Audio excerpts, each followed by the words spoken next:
या ठिकाणी तुम्ही पाहू शकता किती छान असं स्पायसी असं या ठिकाणी आपला पास्ता दिसत आहे। अगदी छान डिलिशियस असा लुक या ठिकाणी तयार झालेला आहे। तर हा जो पास्ता आहे तो अगदी घरगुती साहित्यामध्ये या ठिकाणी तयार केलेला आहे आणि अगदी 15 ते 20 मिनिटात असा होणारा हा पास्ता आहे। तर चला तर आपण रेसिपीला सुरुवात करूयात। नमस्कार, स्नेहल किचन वर्ल्ड मध्ये मी स्नेहल तुम्हा सर्वांचं खूप खूप खूप स्वागत करते। तर आज या ठिकाणी आपण मायक्रोनी मसाला पास्ताची रेसिपी पाहणार आहोत। तर पास्ता हा लहान मुलांच्या अगदी आवडीचा असा पदार्थ आहे। घरामध्ये अगदी लहानांपासून मोठ्यांपर्यंत सर्वांनाच पास्ता खूप आवडतो आणि आपण बाहेर जसं रेस्टॉरंट मध्ये वगैरे पास्ता खातो तर तशाच टेस्टचा पास्ता आज आपण घरी तयार करणार आहोत। तर अगदी घरगुती साहित्यामध्ये कसा छान टेस्टी पास्ता तयार करायचा याची रेसिपी मी तुमच्यासोबत शेअर करणार आहे। तर चला तर रेसिपीला सुरुवात करूया। या ठिकाणी आपण पातेल्यामध्ये 2 ग्लास पाणी घालून घेतलेलं आहे आणि हे पाणी आपण छान उकळून घेणार आहोत। आता यामध्ये आपण थोडं पाव चमचा मीठ घालून घेऊयात। या ठिकाणी अजून आपण 1 चमचा तेल यामध्ये घालून घेणार आहोत। या ठिकाणी आता आपलं पाणी उकळत आहे पास्ता कुक करण्यासाठी। तोपर्यंत आता आपण जे लागणारे साहित्य आहे ते पाहून घेऊया। तर या ठिकाणी 1 कांदा मध्यम आकाराचा चिरून घेतलेला आहे। या ठिकाणी 1 सिमला मिरची चिरून घेतलेली आहे। या ठिकाणी 1 टोमॅटो घेतलेला आहे चॉप करून। तर या ठिकाणी कोथिंबीर आहे थोडी।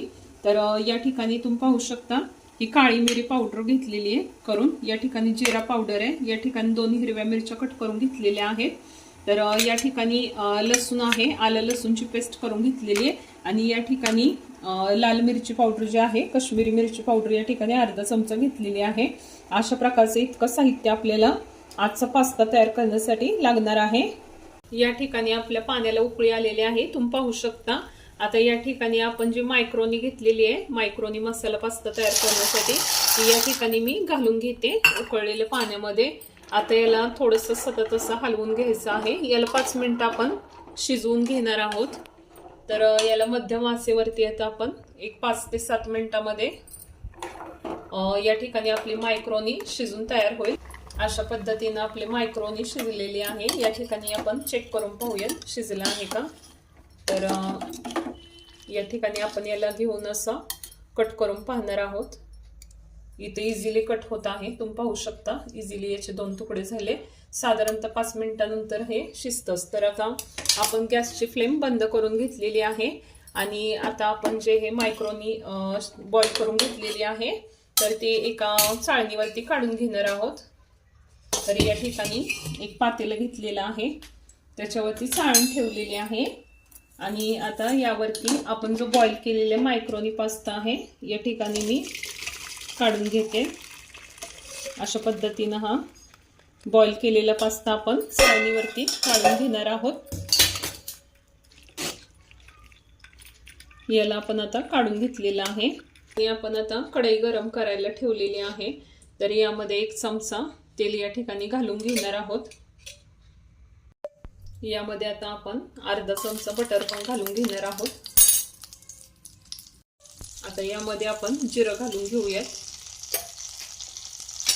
जिरं घातल्यानंतर आपण यामध्ये आता हिरवी मिरची जी घेतलेली आहे या ठिकाणी ते हिरवी मिरची घालून घेऊयात।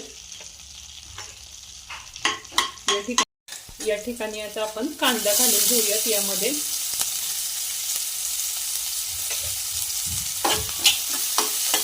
कांदा पण ब्राऊन होईपर्यंत पचवून घेणार आहोत। थोडं सिमला मिरची घेतली होती एक कट करून ती घालून घेणार आहोत। सिमला मिरची थोडी आपण पचवून घेऊया। आता या ठिकाणी सिमला मिरची पचलेली आहे।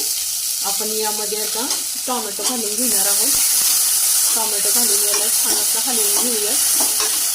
आता या ठिकाणी आपण अर्धा टेबलस्पून मीठ घालून घेणार आहोत। आधी पण आपण मीठ घातलेलं आहे मायक्रोनी कुक करत असताना, त्यामुळे या ठिकाणी आपण चवीनुसारच मीठ घालणार आहोत। आता मीठ घातलं म्हणजे या ठिकाणी आपल्या भाज्यांना छान अशी टेस्ट लागते। आणि या ठिकाणी आता आपण आलं लसूण पेस्ट ही घालून घेऊया आणि ती पण आता छान अशी पसवून घेऊयात। यामध्ये थोडा वेळ आले लसूणचं कच्चेपणा जाईपर्यंत आपण याला छान असं हलवून घेऊया। या ठिकाणी आपलं आलं लसूण पेस्ट पचलेली आहे छान। आता या ठिकाणी आपण हळद घालून घेऊयात, पाव चमचा यामध्ये हळद घालून घेणार आहोत। त्यानंतर आपण या ठिकाणी जिरा पावडर घालून घेऊयात, साधारणतः 1 टेबलस्पून जिरा पावडर मी बारीक करून घेतली होती। तर या ठिकाणी काळी मिरी पावडर आहे थोडी, पाव चमचा ती घालून घेतलेली आहे। यानंतर आता आपण काश्मीरी लाल मिर्च पावडर जी आहे ती घेतलेली आहे अर्धा चमचा, तर ती पण इथे घालून घेतलेली। अशा प्रकारचे सगळे मसाले आपण या ठिकाणी हलवून घेणार आहोत छान असं।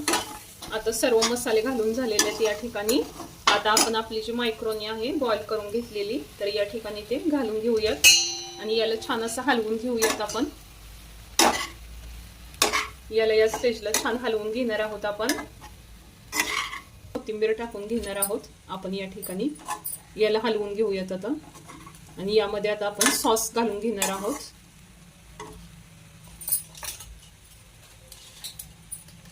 या ठिकाणी आपण एक चमचा सोया सॉस या ठिकाणी घालून घेणार आहोत। 1 चमचा सोया सॉस घेतलेला आहे, 1 चमचा रेड चिली सॉस आपण या ठिकाणी घालून घेणार आहोत। यानंतर आता या ठिकाणी आपण रेड चिली सॉस घातलाय। आता 2 चमचे टोमॅटो केचप आपण या ठिकाणी घालून घेणार आहोत। आणि हे सगळे सॉस घातल्यानंतर आपण याला छान असं हलवून घेऊयात। सगळे सॉस आपण याला छान असे लागतील अशा पद्धतीनं याला हलवून घेऊयात। इथे पाहू शकता तुम्ही आता आपल्या मसाला मायक्रोनीला पास्ता छान तयार झालेला आहे। सगळ्या बाजूने छान मसाले लागलेले आहेत या ठिकाणी आणि आपला पास्ता आता अगदी तयार झालेला आहे असं आपण म्हणू शकतो। या ठिकाणी छान असे मसाले लागलेले आहेत। या ठिकाणी सॉस घातलेले आहेत, तुमच्या आवडीनुसार तुम्ही सॉस घालू शकता। जर हवा असेल तर फक्त टोमॅटो केचप आणि सोया सॉस घातला तरी चालेल, तिखट नको असेल तर रेड चिली सॉस तुम्ही स्किप पण करू शकता। तर अशा पद्धतीने आपले मायक्रोनी या ठिकाणी तयार झालेले आहे। आता आपण सर्व करून घेऊया त्याला। आता या ठिकाणी तुम्ही पाहू शकता आपला मायक्रोनी पास्ता जो आहे तयार झालेला आहे अशा पद्धतीने। याला आपण थोडंसं कोथिंबीर घालून वरून डेकोरेशन करून घेतलेलं आहे। या ठिकाणी आता आपण याला चीज घालून घेणार आहोत यावर थोडं। या ठिकाणी आपला पास्ता तयार झालेला आहे, यावरती आपण चीज घालून घेणार आहोत, यामुळे त्याची टेस्ट छान होण्यास मदत होईल। तर या ठिकाणी चीज पास्ता आपण या ठिकाणी तयार केलेला आहे। आता तुम्ही पाहू शकता अगदी छान असा लुक आलेला आहे आपला पास्त्याचा, अगदी जसं तुम्ही बाहेर खाता रेस्टॉरंटमध्ये वगैरे तशा पद्धतीचा पास्ता या ठिकाणी तुम्ही पाहू शकता तयार झालेला आहे। अगदी कमीत कमी साहित्यामध्ये आणि कमीत कमी वेळेमध्ये एक साधारणतः 15 ते 20 मिनिटांमध्ये आपला हा पास्ता आपण तयार केलेला आहे। अगदी घरामध्ये ज्या व्हेजिटेबल्स अवेलेबल आहेत त्यामध्ये अगदी इझिली हा पास्ता आपण तयार केलेला आहे। तर या ठिकाणी आजची माझी डिश तुम्ही पाहू शकता आणि या ठिकाणी आजची माझी जी पास्ताची रेसिपी आहे तुम्हाला कशी वाटली नक्कीच कमेंट्स बॉक्समध्ये कमेंट्स करून सांगा। रेसिपी आवडली असेल तर रेसिपीला लाईक करा, शेअर करा आणि चॅनलवरती नवीन असाल तर चॅनलला सबस्क्राईब करायला विसरू नका।